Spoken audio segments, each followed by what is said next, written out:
Welcome to Choice Classic Radio. Like us on Facebook, subscribe to us on YouTube, and help keep this show alive by donating at choiceclassicradio.com. For more of your favorite old-time radio shows, join us on our companion podcast, Choice Classic Radio Detectives, where we bring to you tales from the greatest detective shows the golden age of radio had to offer. And now, with 463 episodes made, broadcast on CBS Radio from 1942 to 1955, we bring to you The Whistler. Signal gasoline. Let every traffic signal remind you, you do go farther with Signal gasoline. Yes, you do go farther with Signal.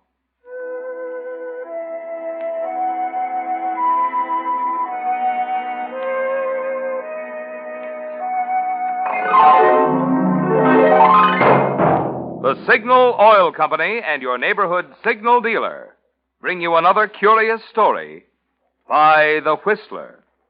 Tonight, let George do it.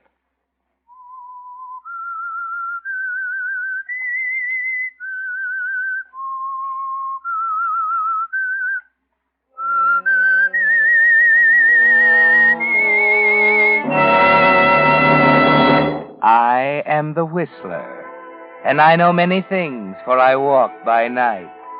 I know many strange tales hidden in the hearts of men and women who have stepped into the shadows. Yes, I know the nameless terrors of which they dare not speak.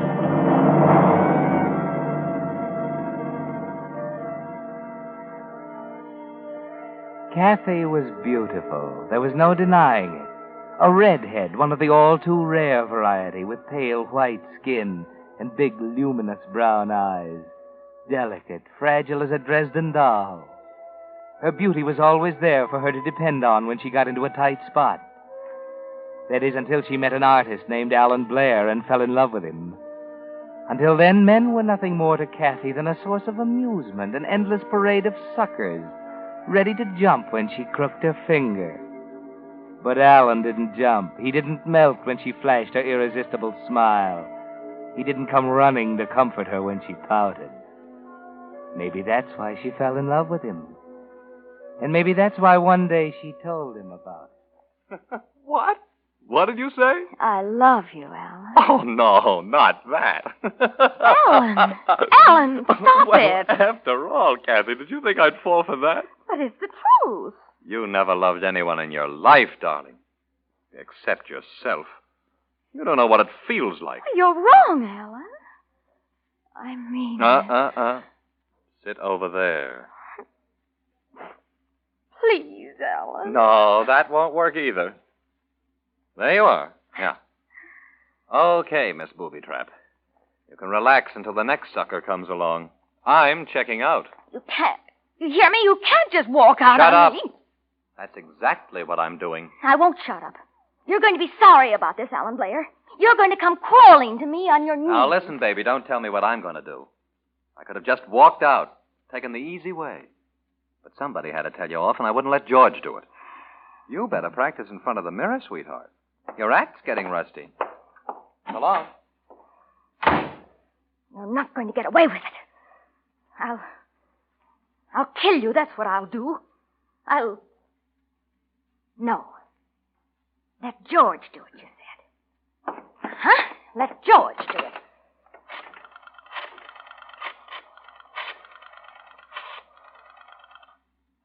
Hello? Hello, George? George, this is Kathy.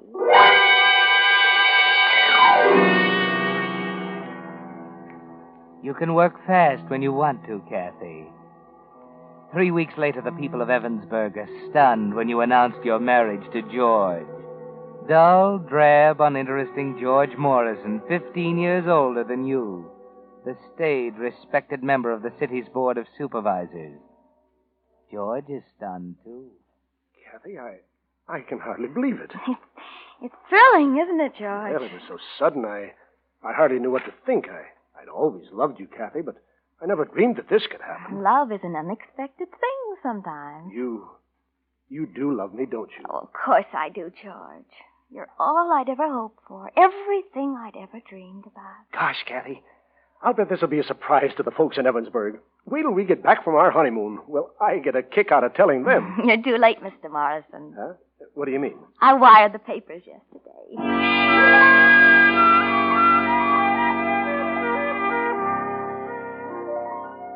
Yes, Kathy, you're interested in getting the news around, aren't you? But why? You know you still love Alan, yes, and hate him at the same time. And he won't care a rap whether you marry George Morrison. You can't hurt him this way. Or can you? At least the marriage is giving the people of Evansburg plenty to talk about. Down at the Elite Beauty Salon on 6th Street, for example. Yeah, I hear they got back from their honeymoon last week. Really, Charlotte? Has she been in yet? She has an appointment this afternoon. Hey, don't wiggle so much. I might burn you. Ouch. See? Say, Louise, why don't you try a cold wave next time, huh? Oh, never mind that. Tell me more about Kathy. I don't know anymore. She was playing the field, and all of a sudden she takes off with old George Morrison. You suppose she really loves him? I don't know how any woman in her right mind could tie up with that clam. Why, he ought to be in a museum with the rest of the specimens. Well, there must be some reason. Yeah? Well, you tell me then.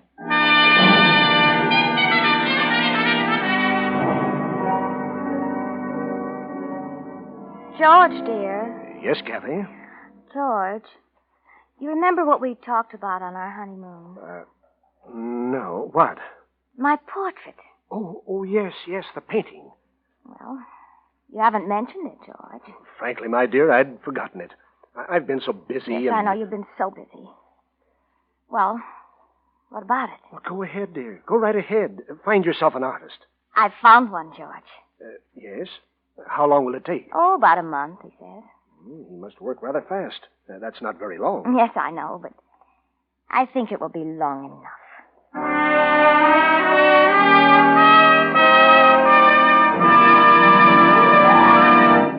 On these hot summer days, you Whistler fans know how much peppier and full of life you feel right after a shower when you're fresh and clean.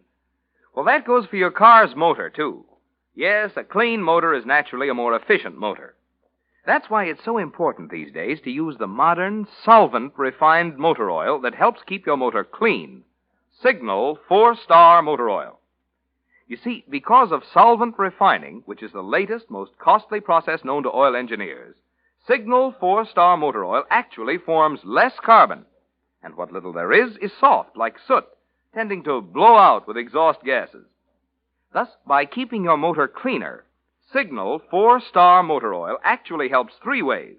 1, keeps your motor running peppier, smoother, quieter. 2, cuts down on the repair bills often caused by hard, abrasive carbon. And 3, helps stretch ration gas. That's why, if it's been 1,000 miles or 2 months since you last changed oil, you'll be doing your motor a real favor by driving into one of the friendly dealers displaying Signal's yellow and black circle sign and saying, "Drain and fill her up" with Signal 4-Star Motor Oil. And now, back to the Whistler.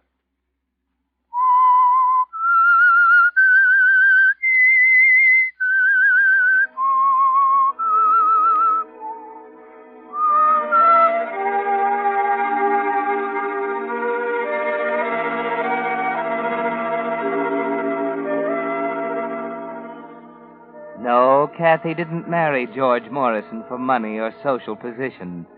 And the unofficial investigating committees at the Elite Beauty Salon and the City Hall corridors are puzzled, groping for a reason.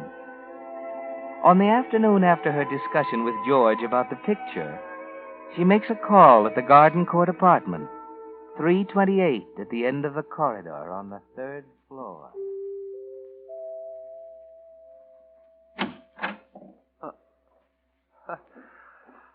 Hello, Kathy. Hello, Alan. Well, that takes care of the greetings. Are you going to ask me in? I don't know. Was this trip really necessary? Please, Alan. All right. Come in. Thank you. Oh, you have a nice apartment. These are your murals, aren't they? Mm-hmm. They How long are. have you been here? A month. Sit down. Thanks. I heard you'd moved into town while we were on our honeymoon. Things get around in Evansburg, don't they? Cigarette? Oh, thanks.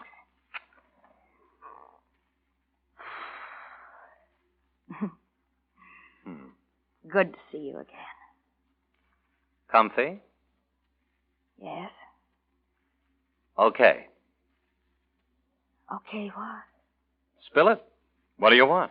Don't be like that, Alan. I'm not fond of quiz programs, sweetheart. Suppose you come to the point. You're making it very difficult. And you're not here to play games. I told you once it was all over. Finished. Something I don't even want to be reminded of. Maybe I didn't make myself clear enough. Well, Alan, I didn't understand then. I do now. I want us to be friends. Why? Well, I've got you there, haven't I? You're a very pretty girl, Kathy. You look swell on magazine covers. But I don't want you in my apartment. Now, suppose you run along. I'll see you in a few years. You don't understand, Alan. George, that's... I know, your husband. Well, he wants me to have a portrait done. Oh, this is strictly a business deal. No other artists in town, of course. Oh, it isn't that, Alan. He's seen your work and he won't hear of anyone else. I told him you'd be difficult. Oh, you missed it. Impossible was the word. You won't believe me, will you? You still think there's a catch in it somewhere. Right? Well, there isn't. I'm trying to do something for you for once. What can you do for me? Well, I thought if you did a good job on my portrait, George would give you a chance at the commission for the murals in the new City Hall annex. No. Wait a minute. What's he got to do with that? He's a supervisor, and they're going to select the artist in August. Kathy, now look at me. Now, I want this straight. Is that why you came here? Yes. If I didn't know you'd sell out your brother for 2 bits. Please, Alan. I mean it this time. All right. I'll do your portrait.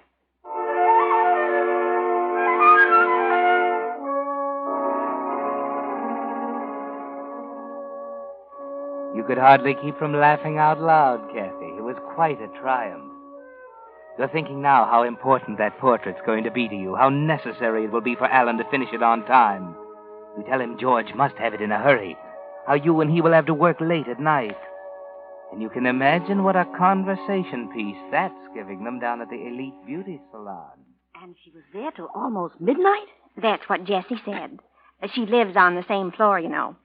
His studio's in the penthouse on the roof, and she heard him up there till 10 minutes to 12. I wonder what old man Morrison thinks of that. Well, Henry sees him every day down at the City Hall. Seems happy as a lark. Well, maybe he doesn't know. Of course, we could be wrong. They haven't been seen out together yet.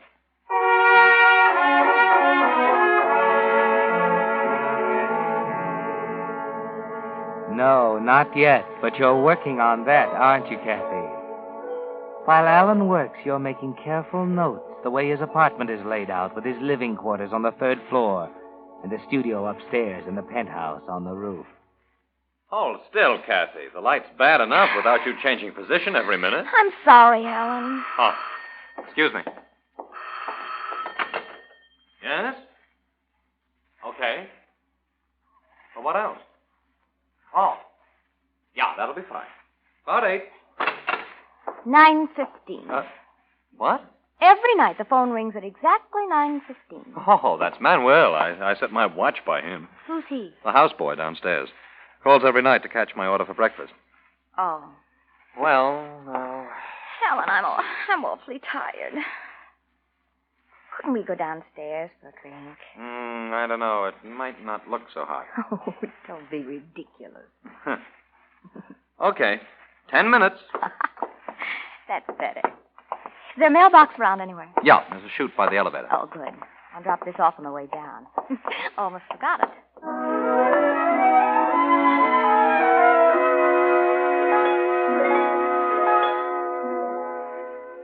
An important letter, wasn't it, Kathy? And after you mail it, you and Alan go into the bar downstairs. There's a faint smile of satisfaction on your face as you note a raised eyebrow here and there, a pair of heads coming together in the corner. 10 minutes should be long enough.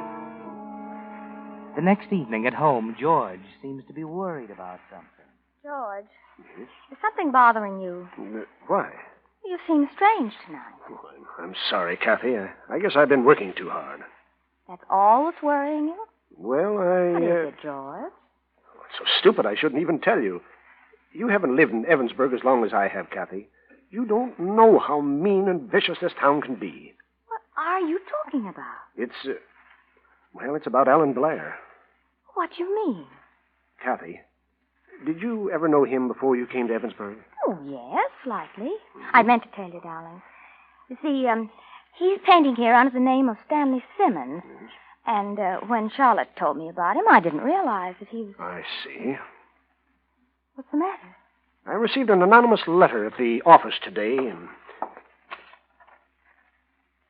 Here. Oh. Mr. Morrison, because I respect and admire you, I feel it is my duty to tell you that your wife is... Signed, Friend.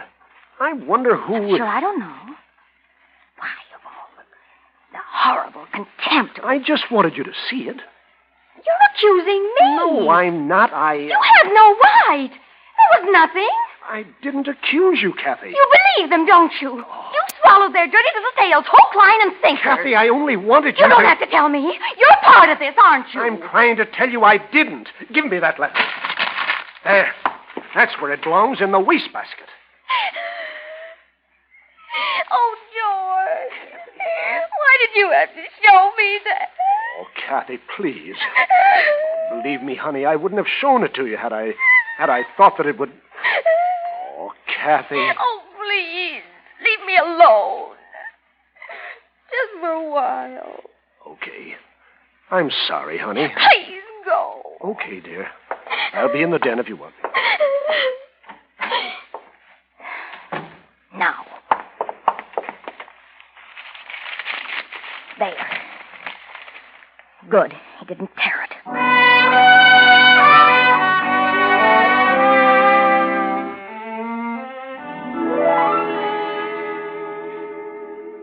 Well, Kathy. Hello, Charlotte. I'm sorry I'm late. Oh, that's all right, dearie. Kind of slow this afternoon anyway. Here, let me help you with your things. Oh, thanks. I don't know what I'd do without you, Charlotte. I'll hang your jacket up. Well, I suppose you want a shampoo and a facial. Mm-hmm. You always make me feel better, Charlotte. Oh, good. Say, what's the matter, dearie? Oh, it's nothing. Well, it doesn't look that way to me. Here, lean back. Take it easy. Oh, Charlotte. I've just got to tell someone. Huh? Tell what? Now, you mustn't breathe this to a soul. I don't know what I'd do if it got around. Well, you know you can trust me, dearie. Well, it's George. Uh-uh. We had a horrible scene last night about Alan Blair. Oh. I thought he was going to hurt me. It's all been so ridiculous. Mr. Blair's been so careful to be businesslike. Why, sure. But I didn't know your husband has such a temper. Well, I couldn't explain to him. He just went up in a rage. And I'm so afraid. And it was all so innocent. Alan's been working nights because George wants a picture done by next week. And the other night, Alan and I got awfully tired and decided to go downstairs.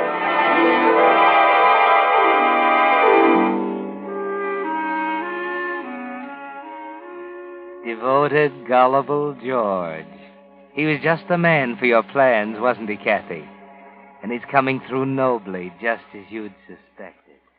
Kathy, I've half a mind to go down and see this fellow Blair. Why? Well, it's time we cleared this thing up before it goes too far. It's getting around City Hall, and I'm not going to sit here and do nothing. There must be some way to stop it. Kathy, let's forget that darn portrait. I won't. I like it, and he's going to finish it. He has nothing to do with it anyway. Charlotte started it. Charlotte? The beauty operator. Why? I don't know. She has it in for me for some strange reason. Then why do you continue to go there? Well, I didn't know about it until yesterday. I started to say something to her, and then I realized it would only make things worse. I see. Well, you'd better go back tomorrow. Why? Well, you can tell her that if she isn't careful, she'll have a slander suit on her hands. George, I'm not going to see that woman again. Very well. I'll go.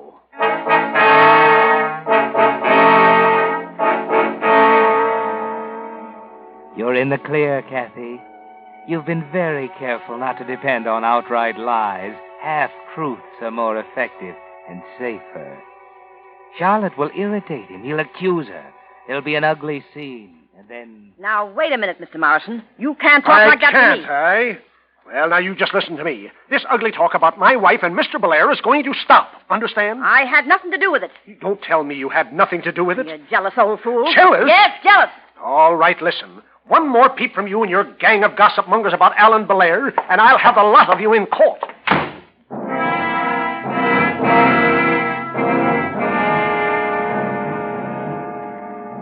Well done, Kathy. It's there now. He's shown his hand in public. And nothing he does from now on can change it. Murder comes in two parts, you see, motive and opportunity. The motive is complete, solid. You've cemented every brick in place with those clever, delicate hands of yours. Now, the opportunity. Hello, dear. George! Oh, George, I'm glad you're home. Why, what's the matter? Oh, I've been terrified all evening. What? There's been a man out there. He was looking in the window. Did you call the police? Well, the phone's dead. I couldn't. Well, this is serious. I'm going to call the police. No, don't leave me here. Well, you can come along. George, the police can't be here all the time while you're away at all those meetings. Well, we'll see about that. Well, George, I'd feel a lot better if there was a gun in the house. A gun? Yes. At least I'd have something to rely on. I don't know. You're asking for trouble with a gun in the house. You give the other guy a good reason for shooting first. So you don't care. You'd just as soon I were alone here at night with a prowler in the house. Oh, it's not that, Kathy. I just don't... I do. If I meant anything to you, you wouldn't even discuss it. All right, Kathy. I'll buy a gun tomorrow. Now let's go and see the police.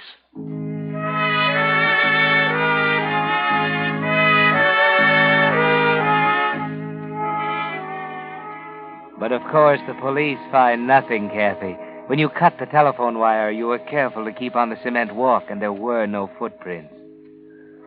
And Evansburg took note of the fact that on the afternoon of July 23rd, George Morrison walked into Tyndall's Sport Shop and bought a .38 automatic. As simple as that. Motive and opportunity. You've built a beautiful frame, Kathy. Now all you have to do is put George's picture in it. Here you are, my dear. Thank you, George. I do feel miserable. It's so hot. Well, this ought to cool you off. Here. That's good. Oh, darling, it's 9:15. You better run along. Kathy, must I pick up that picture tonight? I told Mr. Blair you'll be over around 9. You'll be thrilled with it, George. Well, I don't relish leaving you alone like this, especially after Don't all... even think about it. That prowler's had the scare of his life with the police after him. You wouldn't like to come along? No, I'd be so miserable with this headache. I'll be an angel and run along. I can't wait to see it over the fireplace. Well, very well. You stay where you are, and I'll be back before you even know it.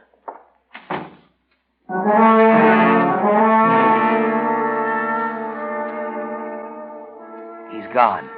You act quickly, Kathy. The other car parked around the corner. He was being greased, you told him. Quickly.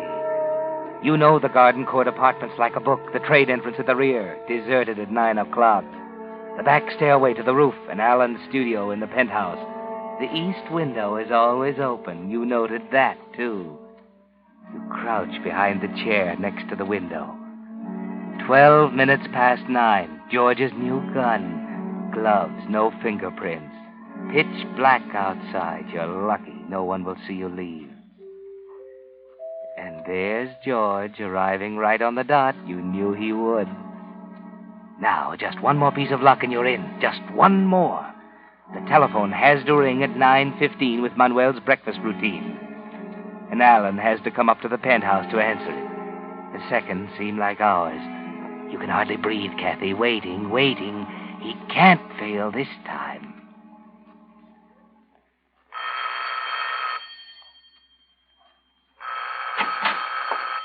Be right with you, Mr. Morrison. That's my houseboy.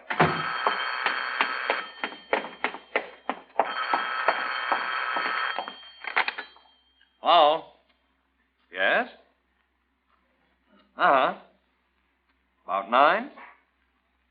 Sure. Right. All right, Alan. Kathy, Surprised? put away that gun. No, Alan. Not now. Not after all my careful plans. Kathy, I don't understand. What have I ever done? Kathy, don't.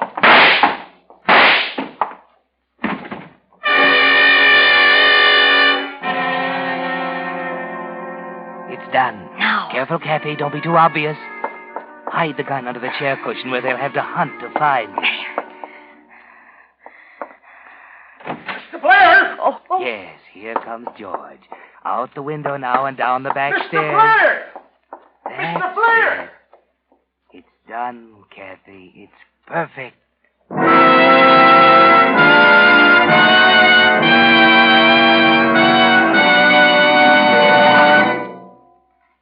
The Whistler will return in just a moment with the strange ending of tonight's story. Meantime, a question for you drivers. Are you getting as many miles per gallon from the gasoline you're now using as you did before the war? Well, the answer is yes if you're using Signal Go Farther gasoline. For it's true, you still go as far as before the war with Signal. And I'll tell you why. You see, in every gallon of gasoline, there are some ingredients which give pep and anti-knock, and other ingredients which give mileage. Well, those anti-knock ingredients are the ones reserved for war. That's why Signal Oil Company frankly admits no gasoline today can give you all the pep and anti-knock you found in pre-war gasoline, and which you'll be enjoying again in even further improved Signal post-war gasoline. But those mileage ingredients, which made pre-war Signal famous as the Go Farther gasoline, they're still in today's Signal formula. And in addition, new mileage-giving hydrocarbons have been added. That's why, if you're interested in stretching your gas stamps, and who isn't, you'll find it's as true today as before the war. You do go farther with Signal gasoline. And now, back to the Whistler.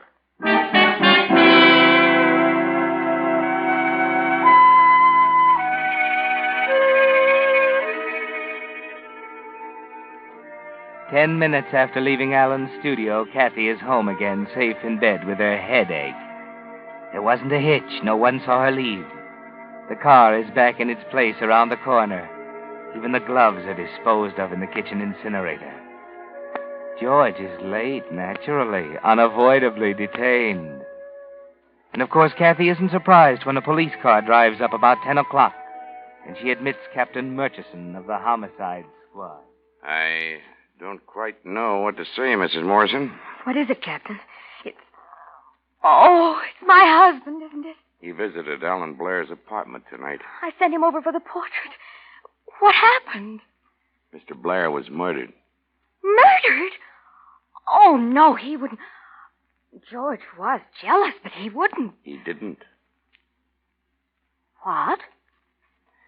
He asked one of the patrols to drop over here while he was gone to sort of keep an eye on you after that prowler business.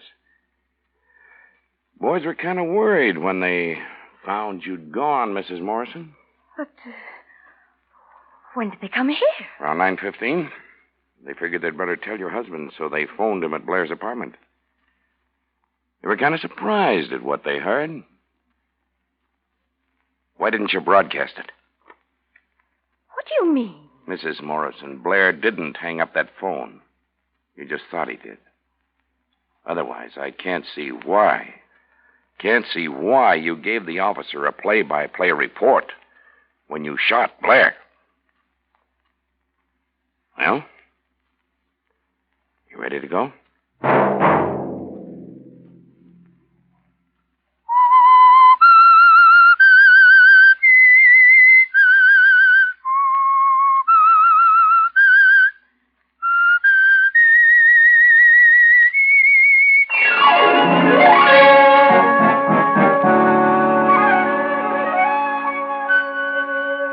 Next Monday at 9 o'clock, The Whistler will bring you another strange tale. The Whistler is broadcast for your entertainment by the marketers of Signal gasoline and motor oil and fine quality automotive accessories, and by your neighborhood Signal dealer.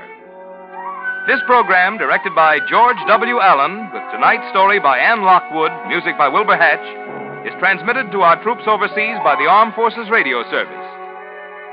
This is Marvin Miller speaking, and suggesting that you let every traffic signal remind you that you do go farther with Signal gasoline. Yes, you do go farther with Signal. This is CBS, the Columbia Broadcasting System.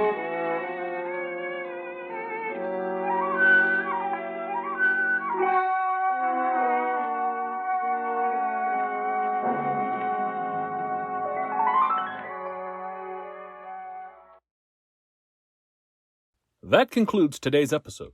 We'd like to thank you and remind you to donate at choiceclassicradio.com. Remember, your donations make episodes like this possible.